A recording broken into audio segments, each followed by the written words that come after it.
malam semuanya. Kita menyanyi Sudah Dekatlah Rumah di Surga. Di seberang di negeri perjanjian Tuhan, ada kota suci Tuhan sediakan. Bila di puncak gunung kita tiba, kita dapat lihat rumah yang indah. Sudah dekatlah rumah di surga. Lihat kemuliaan yang bercahaya dari pintu gerbang kota yang mulia. Segera kita akan tiba di sana. Dengan malaikat nyanyi sudah dekatlah rumah di surga. Kita berdoa. Bapa di surga, kami bersyukur hari ini kami dapat lewati lagi dengan baik.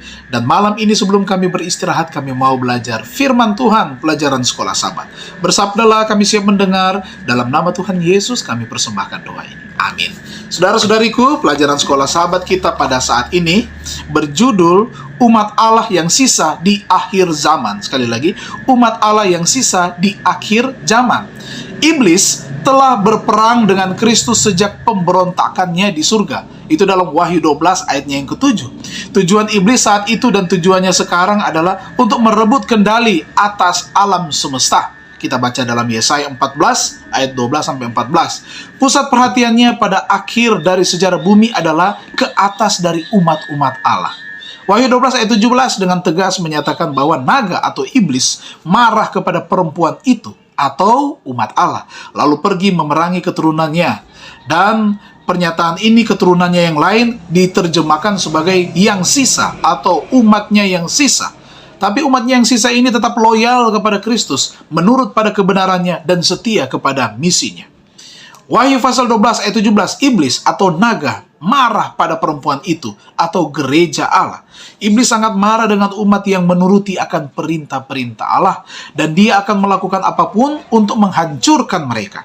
Akhirnya dia memprakarsai sebuah peraturan sehingga mereka tidak bisa membeli atau juga menjual dan akan dipenjara serta menghadapi yang namanya kematian. Wahyu 13 ayat 14-17. Nah, jika iblis tidak bisa menghancurkan Kristus, dia akan mencoba untuk hancurkan apa yang paling dikasihi Kristus, yaitu gerejanya.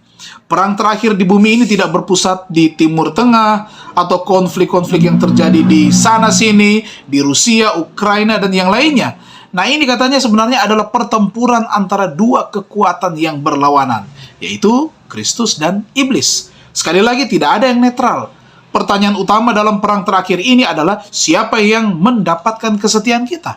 Di mana kesetiaan kita? Surga memanggil orang percaya yang begitu terpesona oleh kasih Kristus, ditebus oleh kasih karunia-Nya, berkomitmen pada tujuan-tujuannya, diberdayakan oleh Roh-Nya, dan begitu patuh pada perintah-perintahnya, sehingga mereka bersedia menghadapi kematian itu sendiri oleh karena Dia. Nah, dunia kita sedang menuju pada krisis besar. Apa itu? Tapi dalam Yesus, oleh Yesus, melalui Yesus, dan karena Yesus, kemenangan kita terjamin. Ya, dalam krisis besar, pertempuran besar, tapi kemenangan umat-umat Tuhan terjamin. Asalkan kita akan tetap terhubung dengan Allah. Yang kita lakukan dengan iman. Iman yang menuntun kepada penurutan akan hukum-hukumnya. Nah, semuanya berasal pada pilihan kita sendiri. Kita mau berhubungan dengan Tuhan, terhubung dengannya, setia kepada perintahnya, atau tidak. Atau kita hanya akan taat kepada kuasa kegelapan. Tetapi kita tahu bersama bahwa pemenangnya Kristus dan umatnya. Nah, ini boleh menjadi bagian kita pada saat ini untuk pelajaran sekolah Sabat umat Allah yang sisa di akhir zaman. Mari kita tunduk kepala dan kita berdoa. Bapa di surga, terima kasih firman-Mu menguatkan iman kami untuk tetap setia kepada Tuhan, yang akan senantiasa menuntun, memberkati, dan menguatkan kami. Di surga berkatilah kami ketika kami akan beristirahat pada malam ini.